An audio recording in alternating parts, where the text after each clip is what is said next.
Det er svært at få en parkeringsplads i midtbyen. Det samme kan dog ikke siges om en plads på Kirkebænken. Det har Aarhus Kommune nu taget konsekvensen af.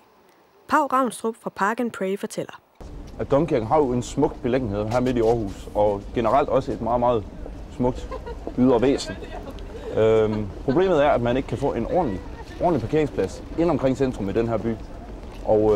Og det vil vi gerne gøre noget ved simpelthen at lade kirken stå i oprindelig form, men skralde den ned indeni og bygge et helligt parkeringshus. Der sidder gennemsnitligt flere mennesker i en Fiat Punto, end der sidder i en dansk kirke. Men trods de mange ændringer er de gudsfrygtige elementer tænkt ind i planerne. Der vil selvfølgelig være en del stadig kirkelig aktivitet derinde. Bare mere for dig og din bil. I det kommende parkeringshus vil man kunne opleve drive-thru-velsignelser, take-away-nadver og vigevandsbilvask.